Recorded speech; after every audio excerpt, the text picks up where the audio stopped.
السلام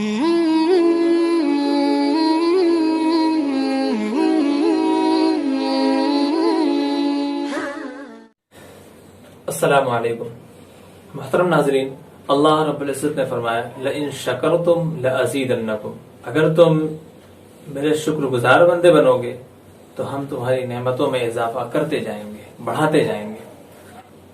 علماء نے ہماری زندگی کا نچوڑ دو چیزوں میں بتایا ہے، صبر اور شکر۔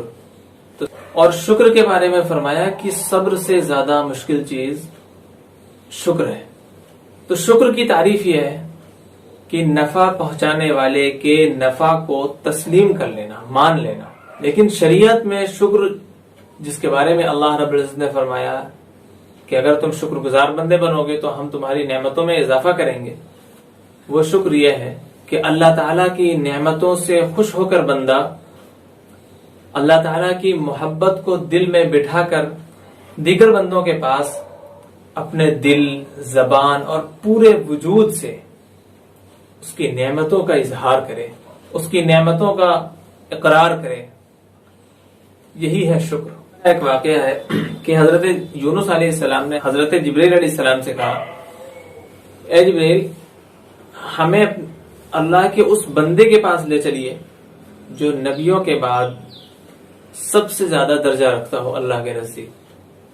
حضرت یونس علیہ السلام کے تصور میں یہ بات تھی کہ ابھی لے کے جائیں گے تو کسی عبادت گاہ میں کوئی ایسا بندہ ملے گا جو بہت زیادہ عبادت میں مصروف ہوتا ہوگا، یا کسی جنگل میں اللہ کی عبادت کرتے ہوئے کوئی بندہ پڑا ہوگا۔ لیکن حضرت جبرائیل علیہ السلام لے کے جاتے ہیں، ایک بندہ ٹوٹے ہوئے بوریے پہ بیمار پڑا ہوتا ہے، وہ اندھا بھی ہوتا ہے، ہاتھوں سے مفلوج بھی ہوتا ہے، پیروں سے اپہج بھی ہوتا ہے، اس کے علاوہ اس کے بدن کے ہر عضو سے پیپ نکلتا رہتا ہے، کیڑے نکلتے رہتے ہیں۔ گئے، ان سے ملاقات کی، سلام کیا۔ جواب کے بعد سب سے پہلا جو اس نے لفظ کہا، سب سے پہلا کلمہ کہا، وہ یہ کہ اللہ تیرا شکر ہے۔ حضرت یونس علیہ السلام نے کہا، اس میں تمہارے پاس تو کوئی ایسی چیز بظاہر دکھ نہیں دی۔ تو اس نے کہا کہ اے جبرائیل، کہ اللہ کا جب تک حکم تھا کہ یہ میرا ہاتھ کام کرے تب تک اس نے میرے ہاتھ کو کام کے لائق بنایا، اور جب اس کی مرضی ہوئی کہ میرا ہاتھ کام کرنا چھوڑ دے تو اس نے ہاتھ ہم سے لے لیا۔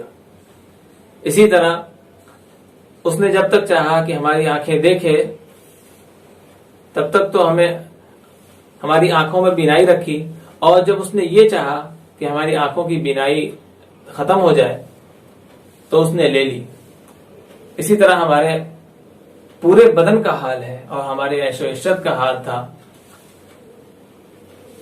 آج ہم اس جگہ پہ ہیں، یہ بھی ہمارے رب کی مرضی ہے، تو اس میں حرج کیا ہے؟ اس نے جب تک جس حال میں چاہا رکھا، یا اللہ تیرا شکر ہے۔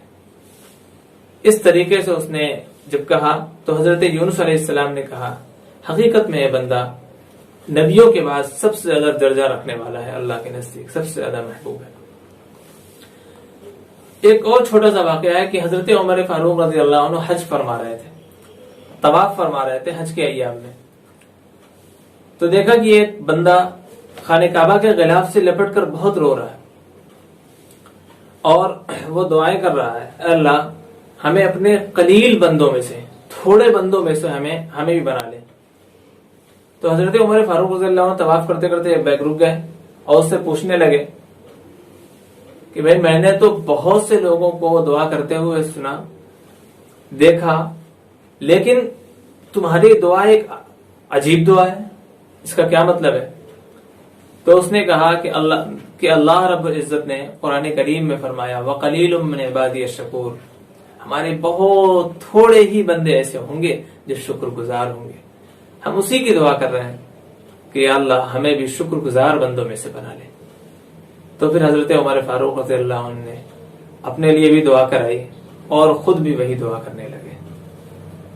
ان واقعات سے ہمیں سبق ملتا ہے کہ ہم جس حالت میں بھی رہیں اللہ کا شکر بجا لائیں، اسی میں ہمارے لیے نفع ہے۔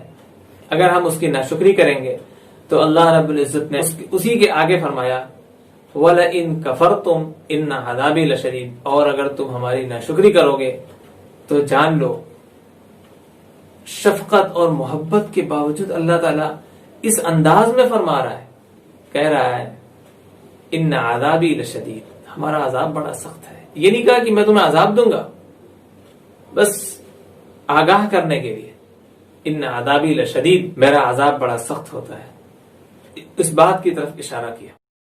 اللہ